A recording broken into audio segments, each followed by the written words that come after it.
So I want to kind of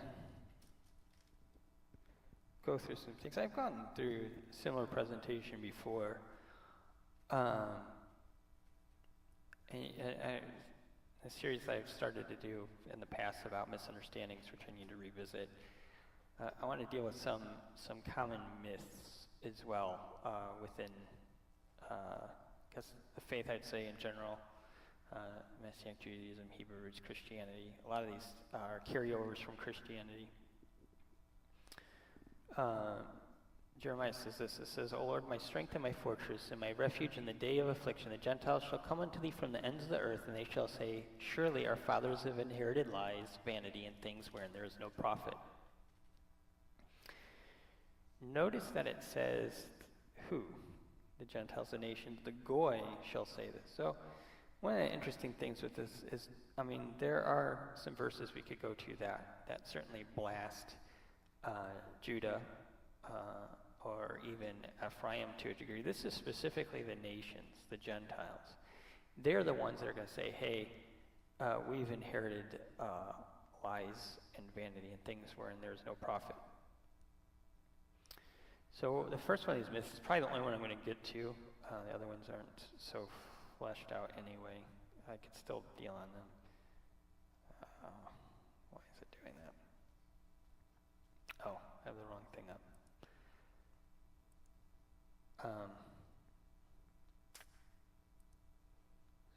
Cooperate with me, please. No. There we go. Is the church. And sometimes when I deal with this topic, there's varying levels of sensitivity with it. But the reality is, some of this probably not the most healthy way for me to deal with some of this stuff sometimes. Just spent a lot of time recently talking with some people in the Messianic side or Hebrew root side, and a lot of it, is a lot of promotion of the church waking up, the church revival within the church to see the next move of God, and it's like,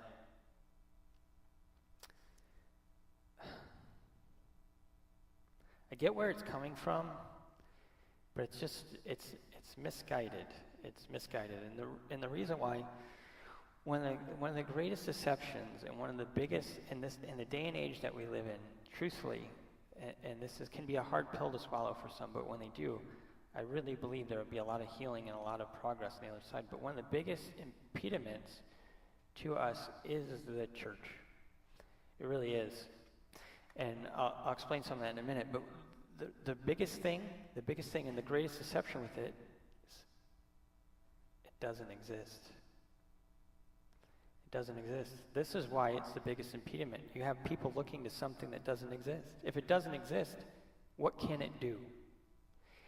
And someone may say, well, that's a pretty strange thing to say. Aren't you sitting here at a table with a computer inside a church saying that it doesn't exist? Isn't that kind of stupid? No, because the whole reason why there's a building that I'm in right now that's called a church is because of the myth that the church exists. It's all predicated, this building exists. If it wasn't for a perpetuated mythology of the existence of this thing, you wouldn't be in churches. There would be no church. That doesn't mean that there wouldn't be people of God. There just wouldn't be churches. There wouldn't be an institution called churches. And you say, well, surely there is a structure here that we have. A government sort of institution within Christendom that is the church. Well, yeah, that does exist in a way, but it exists in the same way that anything that's sort of man-made, it says, God would say it's vanity. It's like the worship of idols. It's worthless. It has no value. Why? Because anything not established by God will not stand. It doesn't stand, right?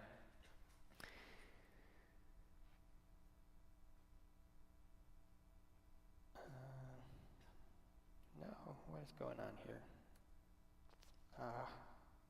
What is going on here?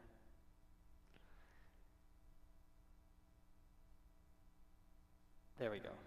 Okay. I don't know why this wasn't, keyboard was acting up. Okay, so the word church is used 111 times in the New Testament, which is the only place it appears in Scripture. Tyndale did the first main English translation of the Bible, which did not contain the word church, but instead used congregation. So, I mean, that alone was 400 years ago. And so 400 years ago, the first English sources of the Bible, the primary one, didn't even contain the word church. Doesn't mean the idea of what church represents today didn't exist, but it just wasn't in the English translation. Now, one of the reasons why I point that out is because over several hundred years from the Protestant Reformation towards now, that word appearing in the New Testament has influenced so much theology and so much thought process and so many teachings that has greatly impacted the current trajectory of Christendom. The thing is, if you pull it out, or if it disappears, how much of that will stand? You know, if you pull it, everything collapses. It's like a house of cards, you know, and then you find out, one of these cards actually doesn't really exist. And will the whole thing collapse? What will stand? That's kind of the question. You okay? So the word church is first used in the King James Bible in Matthew 16, 17 through 19, which is pretty interesting. I'll read this and I'll explain maybe why it's interesting, because on the surface it may not seem all that interesting at all, like big deal. It says, "And Jesus or Yeshua answered and said unto him, Blessed art thou, Simon Bar-Jonah, for flesh and blood hath not revealed this unto thee, but my Father which is in heaven. And I say unto thee that thou art Peter, and upon this rock I'll build my church, and the gates of hell shall not prevail against it. And I'll give unto thee the keys of the kingdom of heaven. Whoever thou shalt bind on the earth, thou shalt be bound in heaven. Whatsoever thou shalt loose on earth, thou shalt be loosed in heaven." That bottom section alone would be worth spending some time on. But I want to explain why this is interesting. Basic Christian theology says the church wasn't born until Acts chapter 2. So for Jesus to say, "Upon this I'll build my church," and this is the first time it appears in the entire Bible, so you could assume that this word meant nothing to Peter. It's not like a word it would have been familiar to him, assuming, again, you just have to play along with me here a little bit, as if Jesus was speaking in English here to Peter, and he said, "Upon my church." Obviously he wasn't, you'd be speaking Aramaic, but "upon my church," or "upon you, this rock I'll build my church." They'd be like, "What? Build your what? What are you going to build? What's that?" But the reason why this word is put here, and it's put here by a translator, the actual word here is ekklesion, which is it means assembly or congregation. But the reason why this word is put here is so later on, because now we know Jesus is going to build what? Jesus is going to build a church. Who ever heard of a church before? No one. It's something new. Jesus is doing something new. He's building churches now. What's a church? You have to wait and see. But as you know, Jesus is going to build churches. No. Upon this I'll build my ecclesia, my assembly. The Strong's number for that is 1577. I may pop out into word search here a couple times. I don't want to do it here right now. But essentially, upon this I'll build my assembly. It's in fact, but here, because that word church is here, again, it legitimizes something that doesn't exist. It's not real. So it becomes really hard when I talk to people and I say, the church doesn't exist. I mean, they look at you like you have two heads, but it really doesn't. It says, "Upon this I'll build my assembly." If you think of this, "Upon this I'll build my church," then you were looking for something. You were looking for the church. Where's Jesus coming? He's going to be in the church. Why? Because he built churches. It says right here, Matthew 16, 17 through 19, that he's going to build churches, and the churches are going to have authority, right?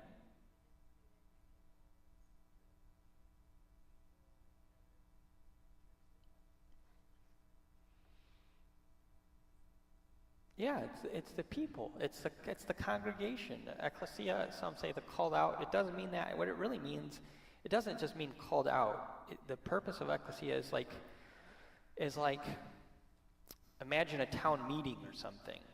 And to do that, you would have to, especially, without internet and cell phones and things, you'd have to call out. You'd have to call out an assembly. You'd call it out, we're going to meet today, everybody. And then they would come. And who was the ecclesia? Those that come together to assemble because they were called. So it's not just being called like it's the called out. Called out of what? Called to where? So people that are called out from wherever they are to assemble together. And principally speaking, this word is used in the Septuagint, the Greek translation of the Old Testament, for the children of Israel. Why? Because they're called out. They're called out and they're what? They're called to assemble before God. And so that's the principal meaning. Yeah, it's the people. It's not an institution. It's not really a building. There is a structure within that. We know that. I mean, we even read it recently here in this Torah portion. And Moses, the people were too much, and Moses appointed 70 people with God's permission. He put the Spirit that was upon Moses onto God. And within those called out people, there was structure. But at its core, that is separate. That's kind of a separate but part of it, right? It's the order. Paul even writes in Corinthians, he talks about, when you come together, there's an order to the church. There's an order to the assembly. There's an order, there's a structure to it. God is not a God of confusion. But at its core here, Yeshua is basically saying, I will build my assembly or my congregation. So what's that mean? I mean, that would seem at least still that's implying that he's doing something different. No, all it simply means is he's the people that are going to follow him. That's really what he's talking about. Upon this will I build the assembly of those following me. Which doesn't mean something separate from the other people necessarily, exactly. In other words, it doesn't mean that the early apostles were Jews. They were going to suddenly stop going to synagogues and start going to churches or go somewhere else. They would still be there, but when they got together within the group of everybody else, they would all be followers of him rather than just like a separate group of people doing something else. Does that kind of make sense? So we see this notion again here in Matthew 18, 16 through 18. It says, and this is talking about rebuking somebody. It says, but if he will not hear thee, then take with thee one or two more, that in the mouth of two or three witnesses every word may be established. And if he shall neglect to hear, tell it unto the church. But if he neglect to hear the church, let him be unto thee as a heathen and a publican. Verily I say unto you, whoever shall bind on earth shall be bound in heaven, where shall be loosed on earth shall be loosed in heaven. Again, the reason why nowhere else in the Gospels other than in this kind of usage will you find the word church that early. It doesn't appear mainly until Acts, other than this, until Acts and the epistles. And the reason why translators put it here at these points is because these are all talking about authority. The key thing is here, just like in the last verse 18. So now you have the word church, and now you have authority attached to the word church. So in other words, obey. Obey who? The church. Obey the church. It's like a subliminal thing going on here to tell you, who do you listen to? Who's your authority?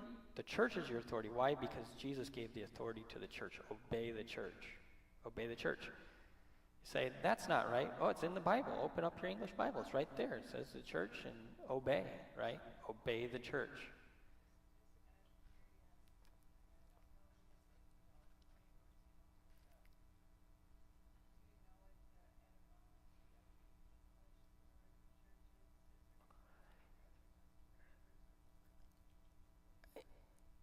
Yeah, yeah, I do have, yeah, it's Germanic.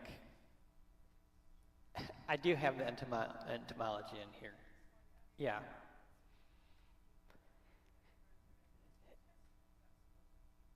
It does. It, uh, well, English, it's not like, it's not an original English word. It's brought over we'll kind of go into entomology a little bit here in a minute, but it's German. Well, a lot of English words are Germanic in order to Proto-German. You study out trace out how language developed and so on. But it does mean essentially an assemblage. However, again, you have to look at the usage. So if it was simply to mean that, then why not translate the word ecclesia everywhere as church all the time, consistently? Because then you would be talking about the churches of the Jews, and then you'd be talking about other things. So if the authors were just intending to use this word just to mean, oh, it's just assembly, that's what it means. But it's not. We see the evolution of Christianity over time. I hate to use that word, but see how things have developed over time, and that it's all the institutionalization of Christianity is predicated on church.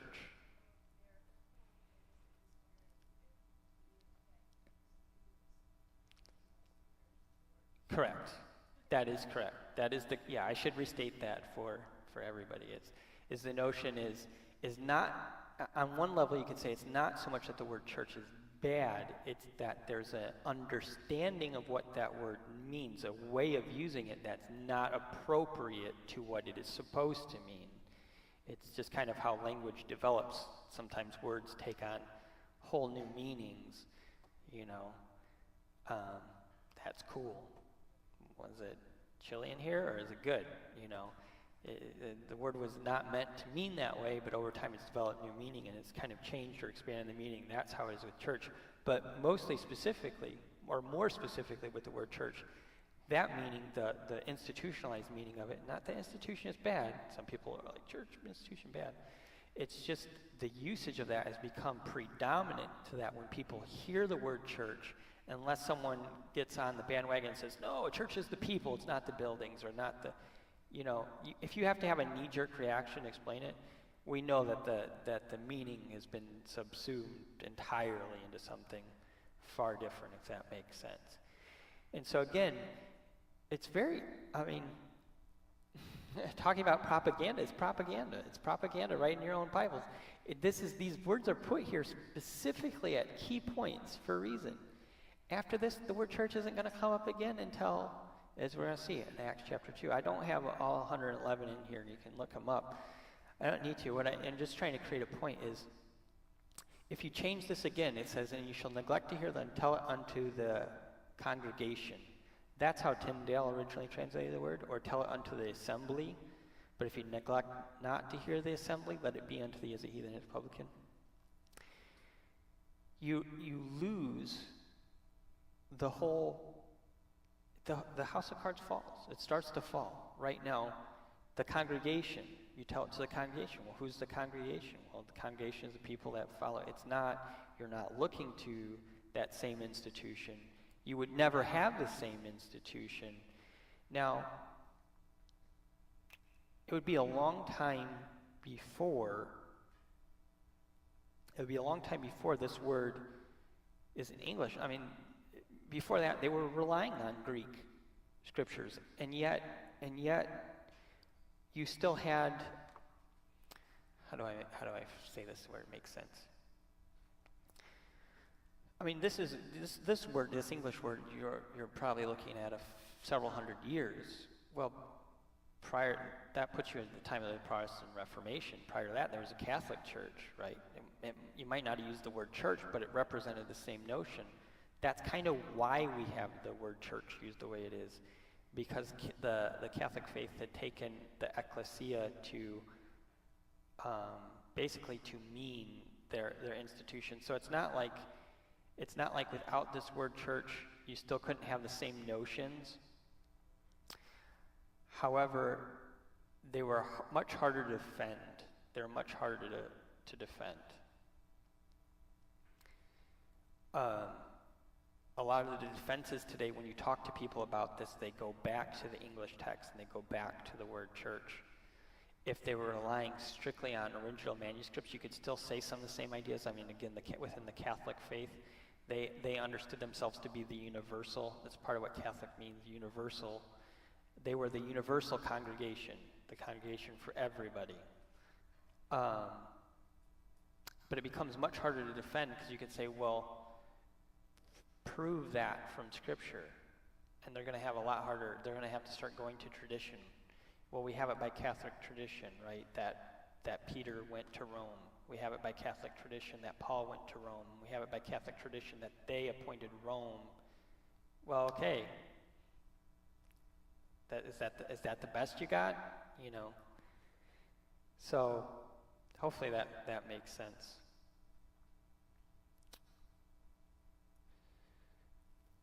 So here's a real interesting one.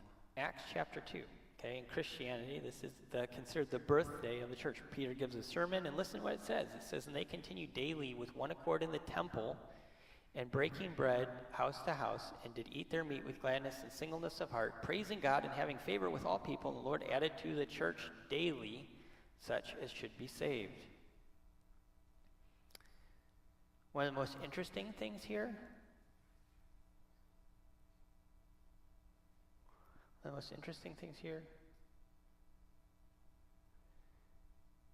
is that the word church, the word ecclesia, isn't even in that text. So it says, "And they continued daily with one accord in the temple," which is hieros, that's the Greek word used for the temple, "and breaking bread from house to house, and did eat their meat with gladness and singleness of heart, praising God and having favor with all people, and the Lord added to the same daily such as should be saved." Back here, see?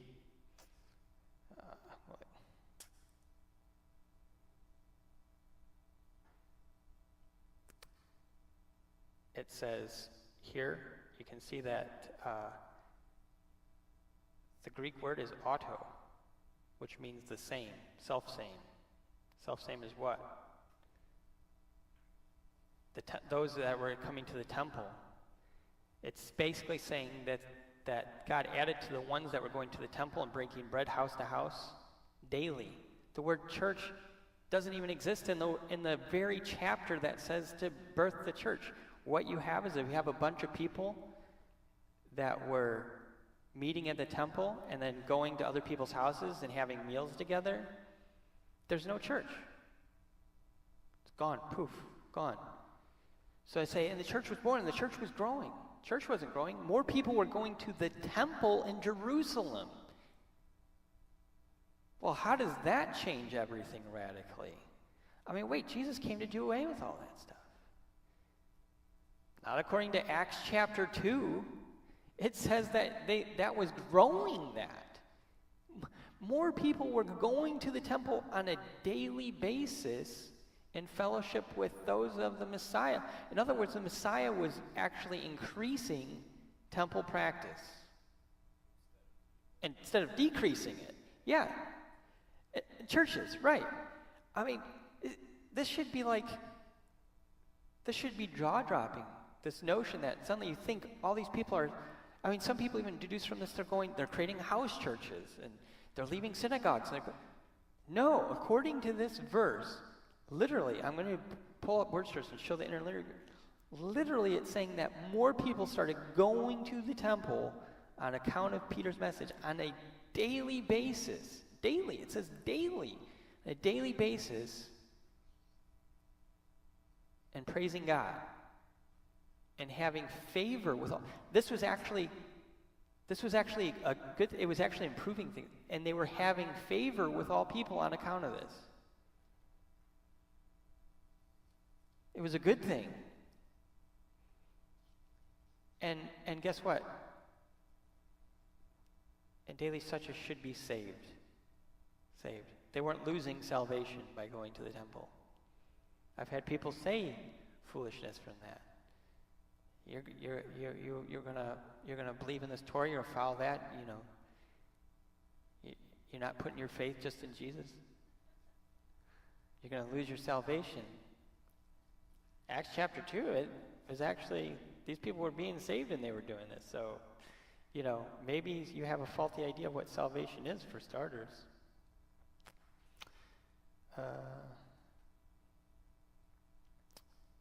What?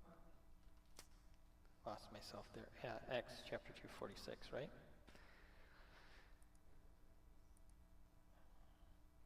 46 and 47.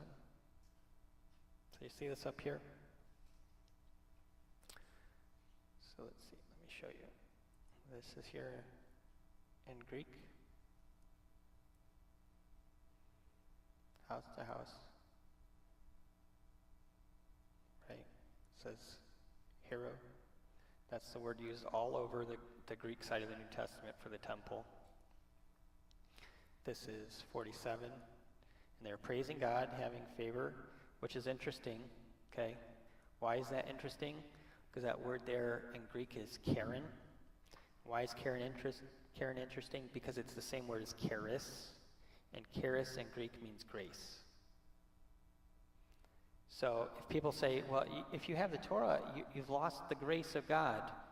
This says that you actually have the grace of God. These people had Karen.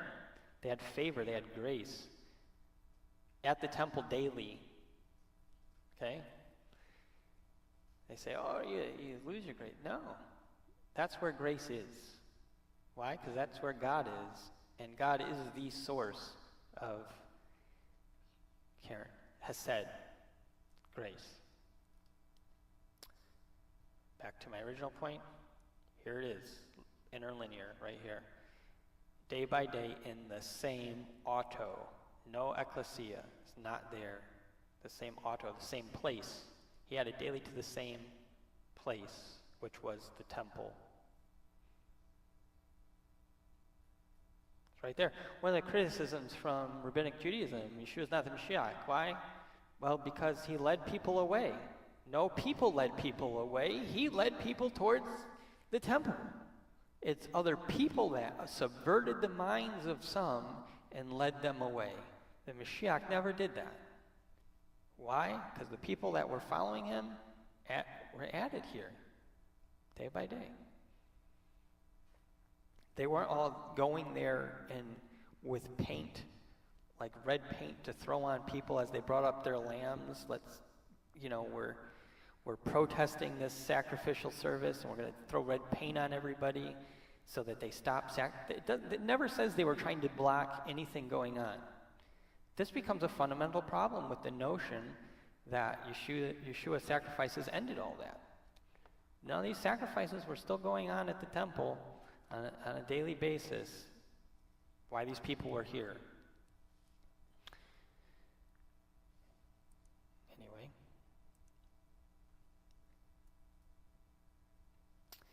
So again, it says, and great fear came upon all the church in Acts 5:11, and upon as many as heard these things. And again, here's another place, and again, it's the assembly. So great fear came upon who? It came upon the assembly. We're going to continue this notion. Acts 7:38 says, this is he that was in the church in the wilderness with the angel which spake to him in Mount Sinai, with our fathers who received the lively oracles unto us. This is one of the funniest places where they decided to actually translate the word church. Here, it's the only time the word church is ever connected to the children of Israel. And this had to be God. That's the only thing I could think of, is that God slipped somebody up here to where they put it in here. Because it completely creates a stumbling issue here. Wait, church was founded in Acts chapter 2. What's it talking? What was it doing in the wilderness at Mount Sinai, where the lively oracles were given to us, right? No, it's the assembly. It was given to the assembly of people. Why? Because Moses assembled the people at the foot of the mount. They washed their clothes and the 3 days, and they stood and they heard God speak from heaven. So who is the ecclesia? This is the ecclesia, children of Israel. Now this is kind of an odd verse here to throw out, but it shows the point.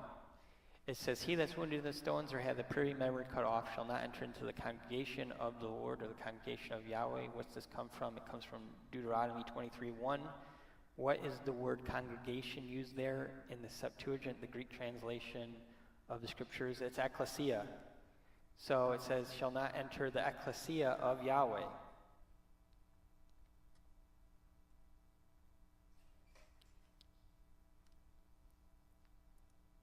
So who is the ecclesia? It's the ecclesia of Yahweh. Paul even talks about this ecclesia. He talks about it in Galatians, of all places. And as many as walk according to this rule, peace be on them and mercy upon the Israel of God. The Israel of God, who's the Israel of God? It's not the church. We just established there is no church. It's upon the Israel of God. The Israel of God. Now one could say, well, if there's an Israel of God, is there an Israel not of God? Well, I mean, you can kind of say that in a loose fashion. I mean, there's certainly a secular Israel. There's certainly, you have Israel in the days of the kings when their wickedness was upon them and they walked after their own ways. They certainly were not being an Israel of God, yet they were still God's Israel. They were still God's Israel, they just were not walking after the manner of their God.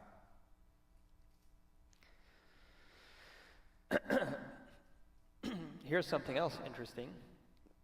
James 2:2, in most translations it reads assembly or some variation of that. It says, for if there come unto you your assembly, a man with a gold ring and goodly apparel, and there come also a poor man in vile raiment. And he goes on to talk about how you should treat this man. It uses the word assembly in most English Bibles here. So that's a little circumspect because it's not the word ecclesia, it's actually the word synagogue. And so James, here you have James writing, if for a man comes unto your synagogue, a man with a gold ring. So, well, wait a minute, why is James talking about synagogues? I thought everybody was meeting in churches. Again, it just carries on the same notion that this idea of this new organization, this new institution being uprooted or installed here by Yeshua. And no, even in the days of James, when he wrote his epistle, which was potentially at least a decade or two after the death of Yeshua, he's still talking about synagogues and how you should treat people when they come to synagogues. Why? Because the synagogue life is where it was. Why?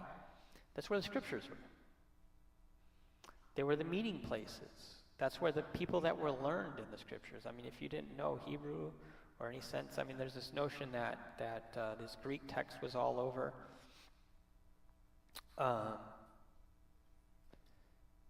That may or may not be so, but one of the things you have to understand, even when we deal with the Greek side of the scripture, is it requires special understanding in the same way that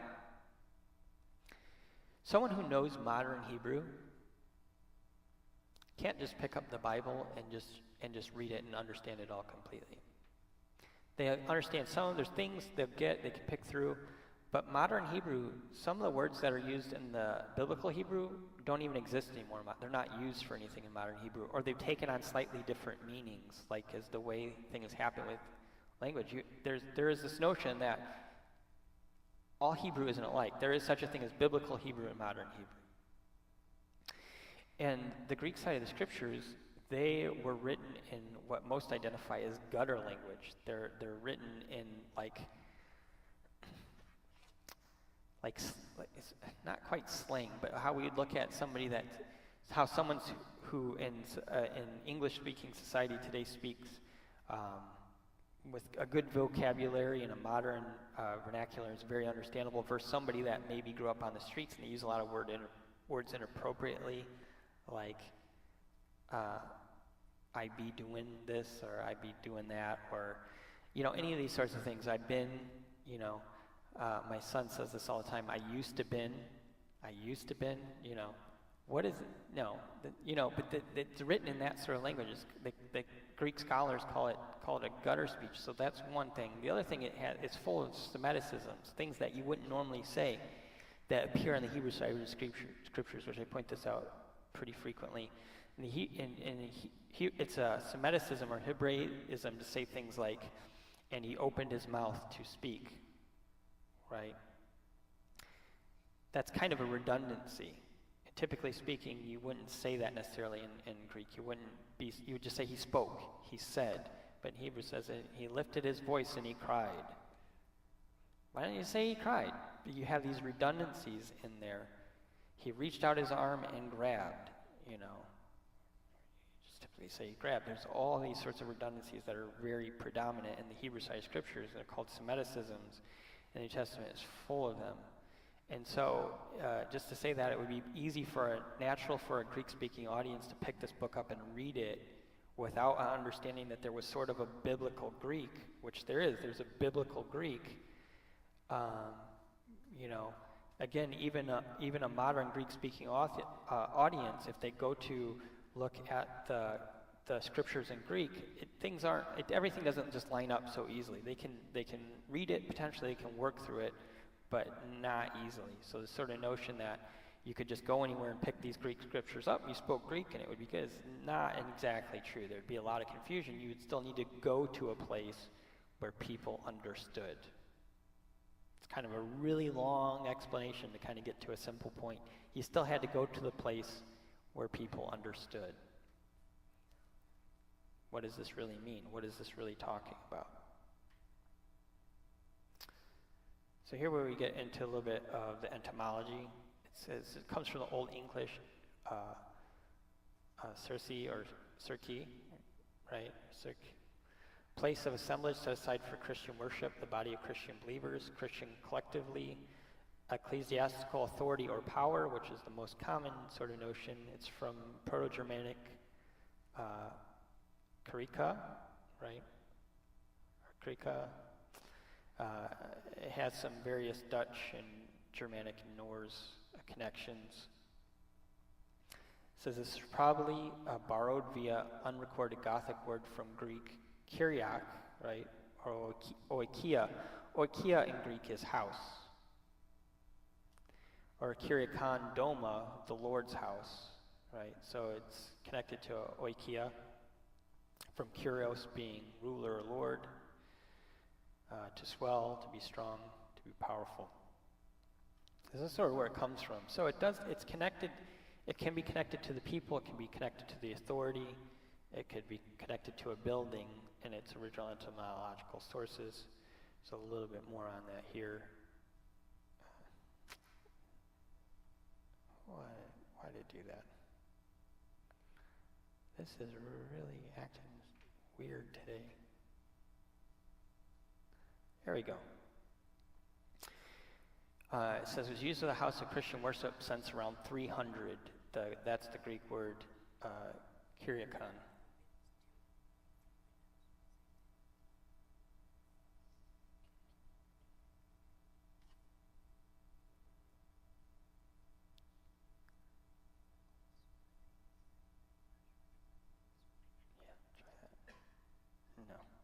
No, that's all right. Just go here. And then, yep. Small technical difficulty. I have a love-hate relationship with technology. Yeah.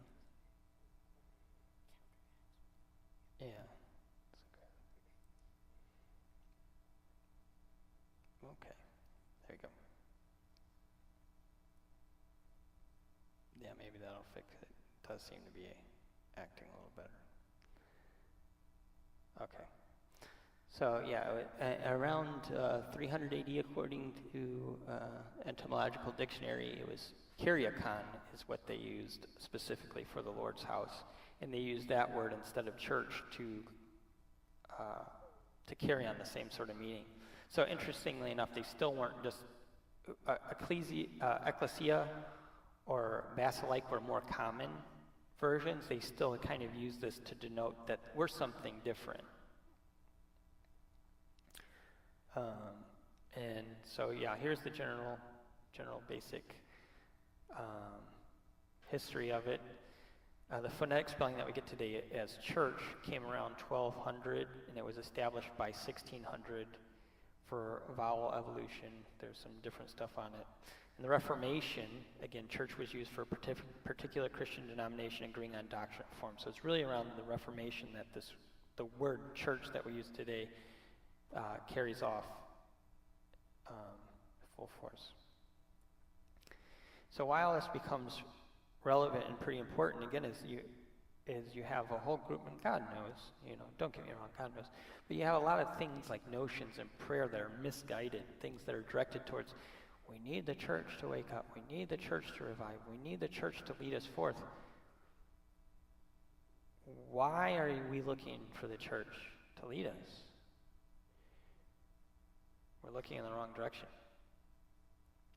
Isaiah says this. It says, Yahweh Elohim, or the Lord God, which gathered the outcasts of Israel, saith, Yet I'll gather others to him, besides those that are gathered in him. This is very much the same as what Yeshua says, I have other sheep, right, that I have gathered. All you beasts of the field come to devour, yea, all you beasts come in the forest. His watchmen are blind, they are all ignorant. Yes, they are. And they are all dumb dogs, and they cannot bark, sleeping, lying down, loving to slumber.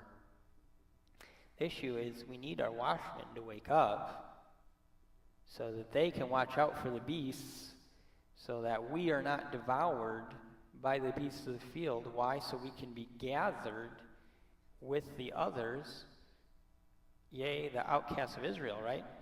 The notion here is what we want to be praying for, what we want to be directed for, is people to wake up from their sleep, to wake up out of this, to be gathered where? With Israel. That's where we need to be looking. And I'm not talking about necessarily the current government that's standing there. That's a secular government, nothing against them. God has planted them and he's doing things there, and that's great. But we're looking for, specifically, our hope and what we're looking for is as it says through the prophets, as it says through Ezekiel, to take two sticks, put in one hand, and they shall have one head over them, right? We're looking for Mashiach. We're looking for his return. We're looking for his government to descend when he returns in the clouds, reestablishes Israel. And we can live in a manner that's consistent with that to a degree today. We can all move towards that goal. We can work towards that goal. We can all do our parts, even however minimal, towards doing that. But if we keep looking to something that's not even real, it can't do anything. It is, I know it can rankle people, but it is as foolish as Isaiah talks about the man who goes and he cuts down the tree and he brings it into his house and he used part of it for wood to make his fire. He knows where this tree, he brought it into his home. He took part of it and he's heating his home with it, and yet he fashions it into an idol and he bows down to worship it, expecting it to do something. It's the same thing. It's saying we need to pray for this. No. You will never bring life to something that can't have life. There's no life in it. None. But we do know that Israel, though it be dry bones, God told what? Ezekiel again. He said, prophesy to these dry bones. Why? Can these dead bones live? Yes. Yes, they can. So even though there be no Israel today, no true Israel, not as a physical place in the land, there is a people. There is a people. There's a nation without land.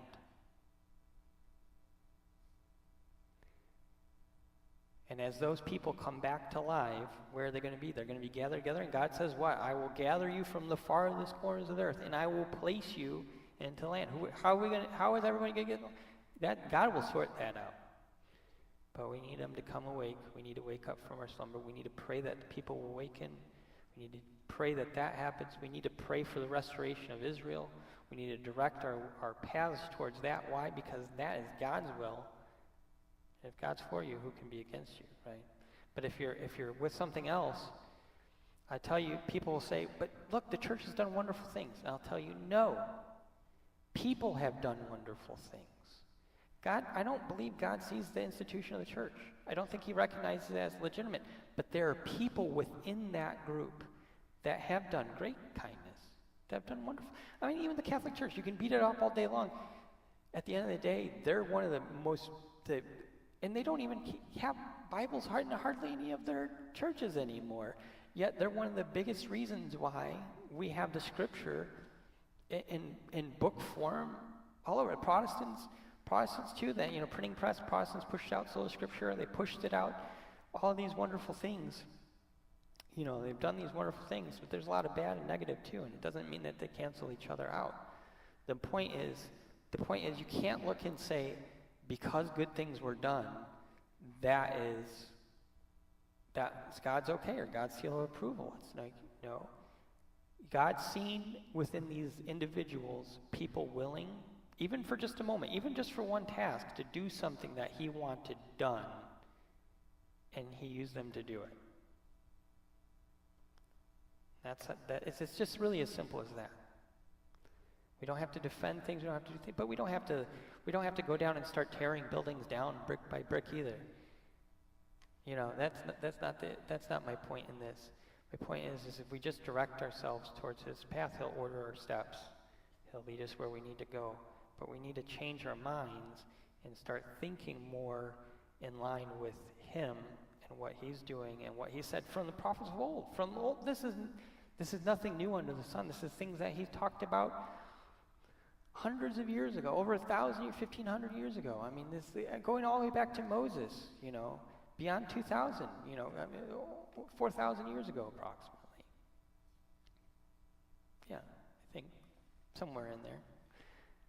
You know, he talked about these things. So anyway, I had some other things on that topic, but I think